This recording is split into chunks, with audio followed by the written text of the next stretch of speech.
warahmatullahi wabarakatuh. Kami dari kelompok 5 kelas I.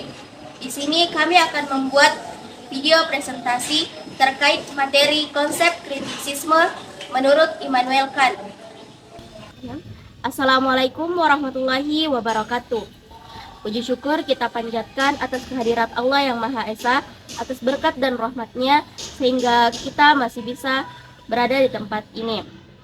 Tak lupa juga kita kirimkan salawat serta salam kepada junjungan kita Nabiullah Muhammad SAW. Terima kasih saya ucapkan kepada teman-teman yang telah menyempatkan untuk bergabung pada presentasi kami kali ini.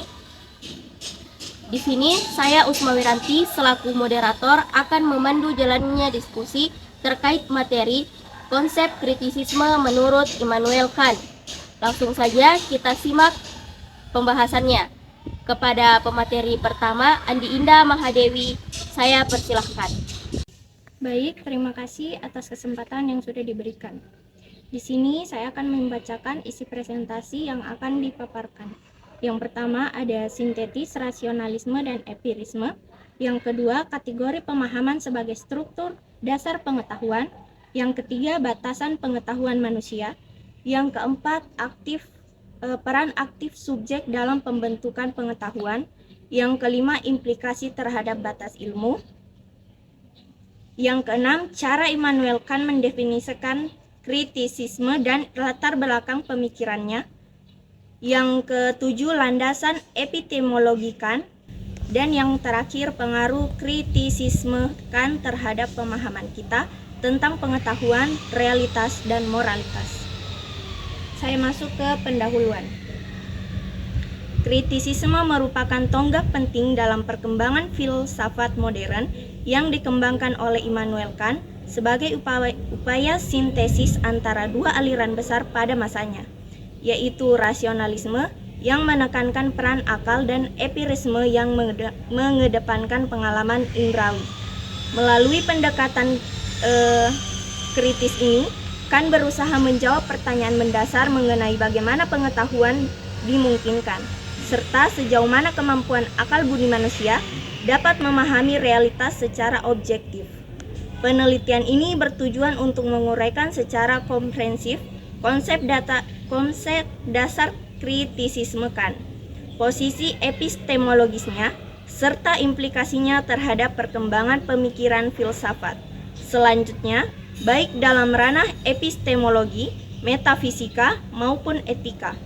Metode yang digunakan dalam penelitian ini bersifat kualitatif dan deskriptif dengan pendekatan filosofis hermeneutis yang memungkinkan pemahaman mendalam terhadap gagasan-gagasan Kant melalui interpretasi teks-teks primer dan sekunder.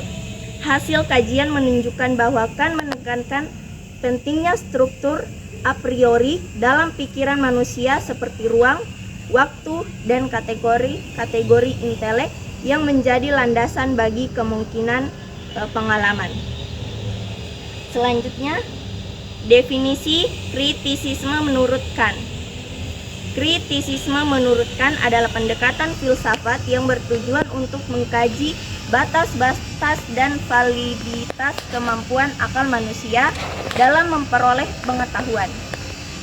Kant mencoba mensintesiskan dua pendekatan besar, yaitu rasionalisme yang menekankan peran akal atau a priori dan empirisme yang menekankan pengalaman indrawi atau a posteriori. Menurut Kant, pengetahuan yang valid tidak hanya berasal dari akal atau pengalaman saja, melainkan dari kombinasi keduanya. Selanjutnya, latar belakang pemikiran Kant. Kant hidup di masa dominasi rasionalisme dan empirisme. Awalnya ia dipengaruhi rasionalisme, namun setelah membaca karya David Hume, Kant sadar akan keterbatasan empirisme yang skeptis terhadap pengetahuan metafisik. Ia lalu mencari jalan tengah dan dituangkan dalam bukunya Critique of Pure Reason 1781 yang menekankan pentingnya mengkritisi akal sebelum menggunakannya untuk memahami realitas. Baik, itu saja dari saya. Selanjutnya saya serahkan ke moderator. terima kasih kepada pemateri pertama. Selanjutnya kita akan menyimak penjelasan materi dari pemateri kedua, yaitu Andi Zakia Apriyandini Alwi. Dengan ini dipersilahkan. Baik, terima kasih atas kesempatan yang diberikan. Selanjutnya saya akan memaparkan materi tentang sintesis rasionalisme dan empirisme. Kant berpendapat bahwa pengetahuan manusia tidak hanya berasal dari pengalaman indrawi atau empirisme atau akal murni rasionalisme, tetapi merupakan hasil sintetis antara keduanya. Pengetahuan a priori memberikan struktur konsep yang diperlukan untuk memahami pengalaman. Sedangkan pengetahuan a posteriori memberikan isi atau materi bagi pengalaman tersebut. Dengan demikian, pengetahuan yang valid terdiri dari sintesis antara kedua jenis pengetahuan ini. Selanjutnya, kategori pemahaman sebagai struktur dasar pengetahuan. Kant mengidentifikasi kategori-kategori pemahaman seperti ruang, waktu, kausalitas, dan substansi sebagai struktur dasar yang melekat dalam pikiran manusia. Kategori-kategori ini memungkinkan kita untuk mengorganisir dan memahami pengalaman kita tentang dunia. Tanpa kategori-kategori ini, pengalaman akan menjadi kumpulan data yang tidak terstruktur dan tidak dapat dipahami secara koheren. Selanjutnya, batasan pengetahuan manusia.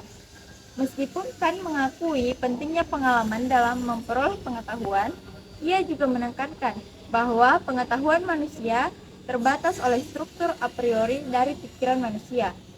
Dengan demikian, kita hanya dapat memahami objek dalam kerangka konseptual yang disediakan oleh akal budi kita, yang berarti ada batasan intrinsik dalam pemahaman kita tentang dunia. Baik, selanjutnya, peran subjek aktif dalam pembentukan pengetahuan.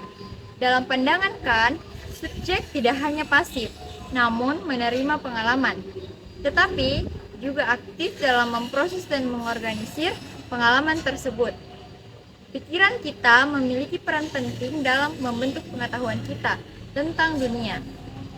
Pengetahuan bukanlah refleksi pasif dari dunia eksternal, tetapi hasil konstruksi aktif dari subjek yang berinteraksi dengan dunia melalui pemahaman kategori-kategori. Baik, itulah tadi pemaparan materi dari saya. Selanjutnya saya serahkan kepada moderator.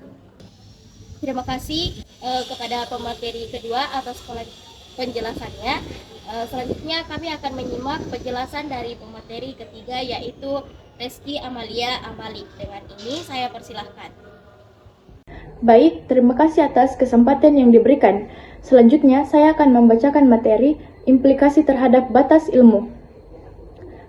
Pemikiran epistemologi Kant membawa makna penting terhadap batasan ilmu pengetahuan.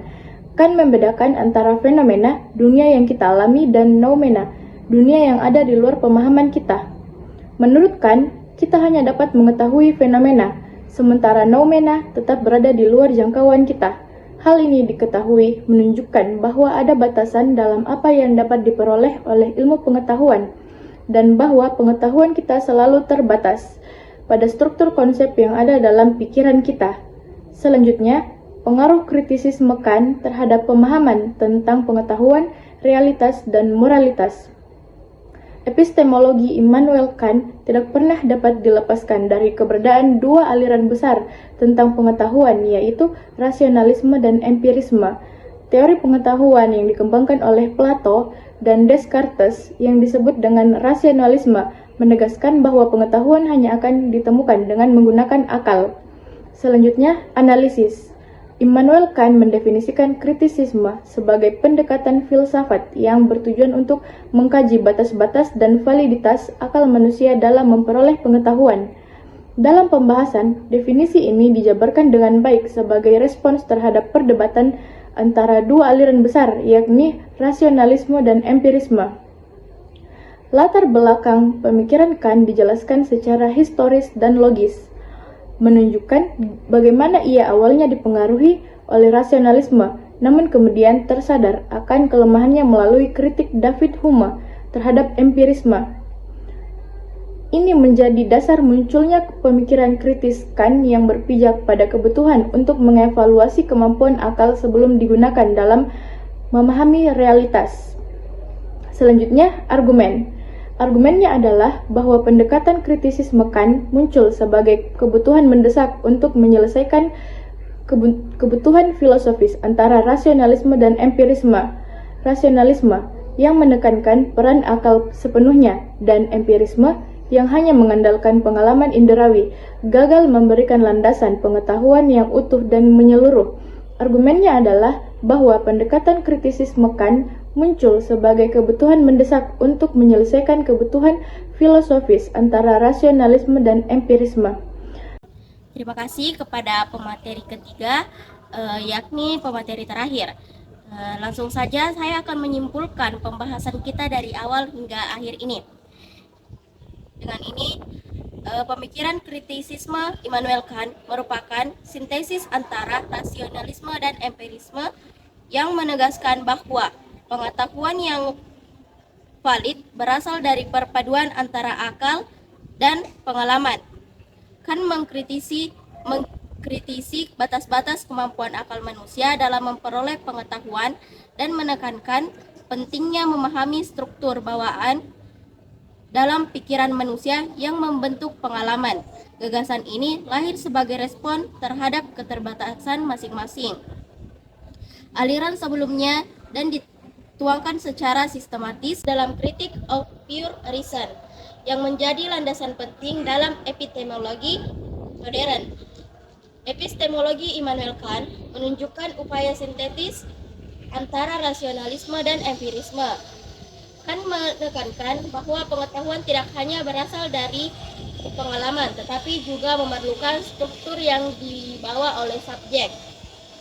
Dengan demikian, pengetahuan manusia terbentuk melalui interaksi antara pengalaman inderawi dan bentuk-bentuk a priori seperti ruang, waktu, dan kategori-kategori pemahaman lainnya. Demikianlah presentasi kami. Saya akhiri. Wassalamualaikum warahmatullahi wabarakatuh.